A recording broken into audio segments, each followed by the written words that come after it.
Wanting is a young and brave female journalist, tracking a spine-chilling murder story.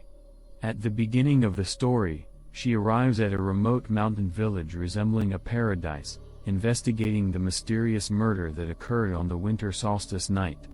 As she steps into the village, a chill surrounds her, and the heavy cold solidifies into a faint mist lingering in the air. She reaches a secluded and mysterious place to investigate the enigmatic events of the winter solstice night. Checking into the only inn in the village, at the entrance, the innkeeper, an elderly lady with a warm smile and silver hair, exudes the wisdom of years in her eyes. Guided by the kind old lady, Lin Wanting enters a quaint and cozy room, where a subtle scent of sandalwood fills the air. "Little girl, you must be careful.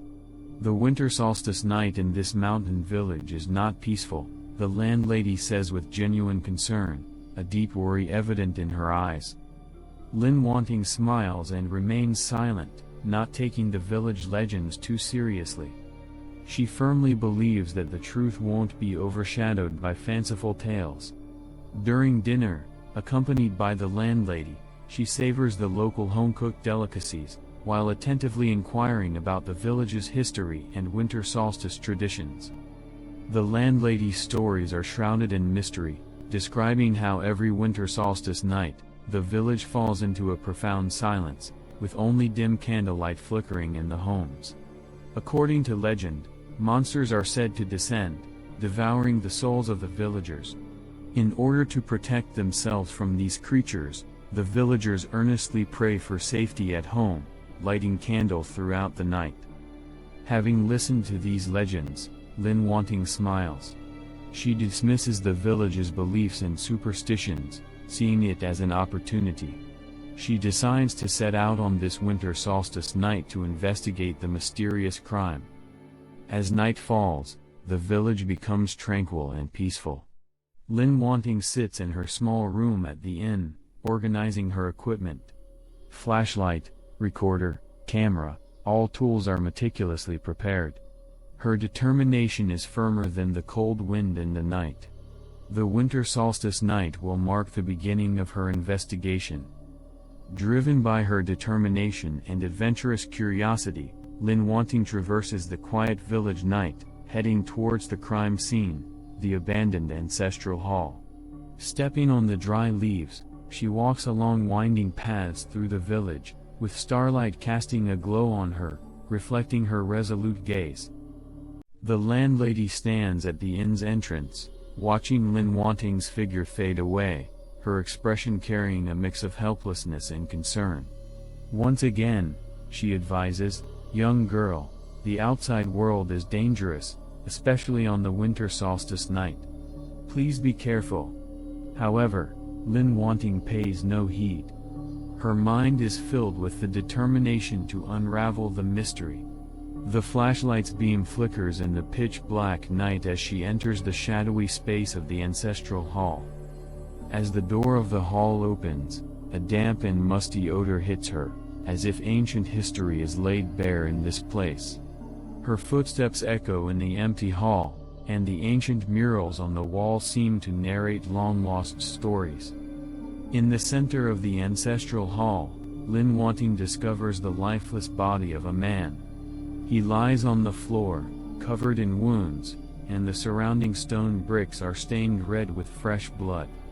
His eyes are wide open, as if experiencing an indescribable fear in the moment of death.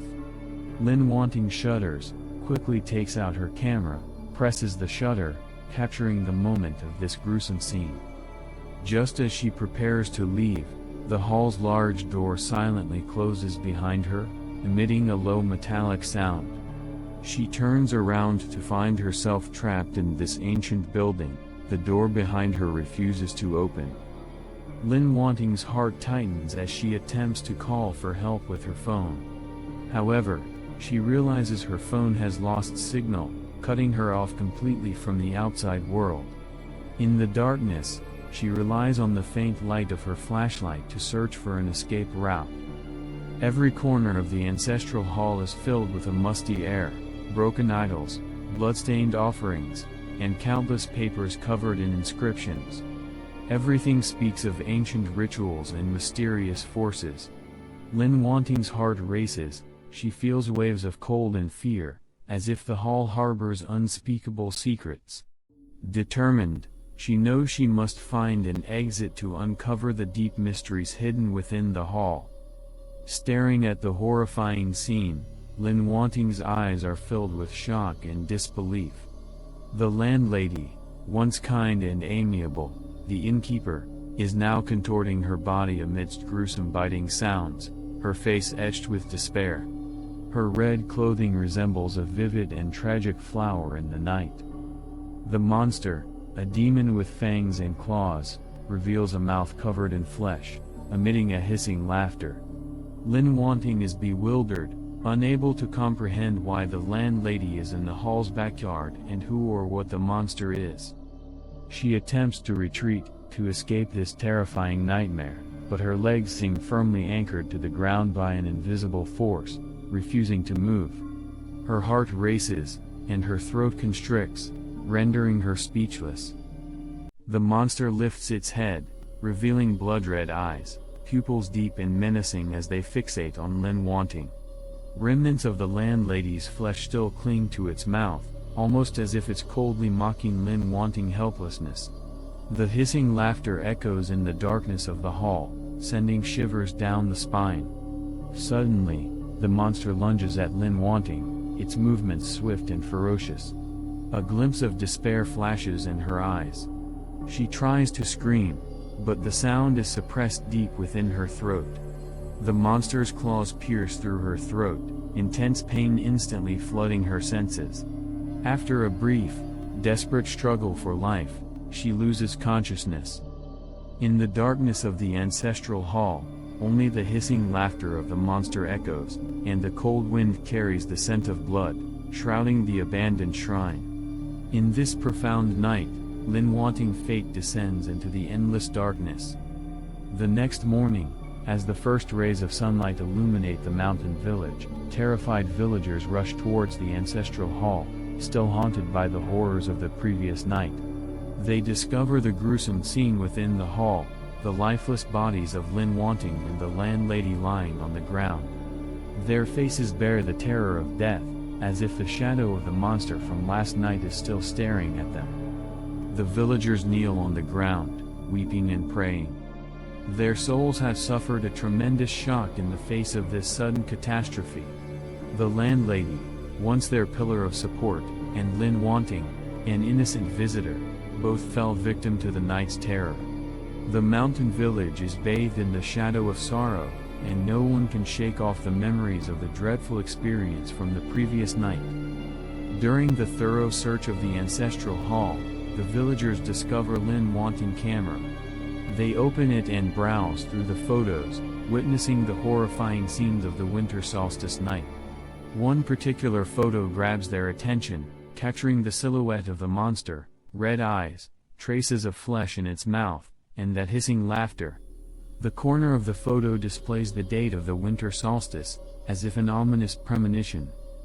The villagers are immensely frightened by the existence of this monster.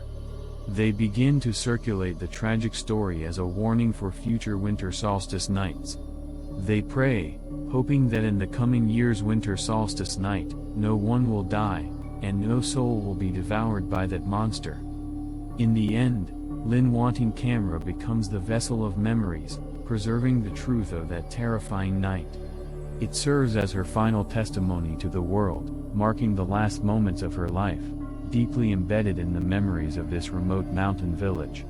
The winter solstice night in the village forever carries a mysterious shadow, becoming an indelible nightmare in the hearts of the people.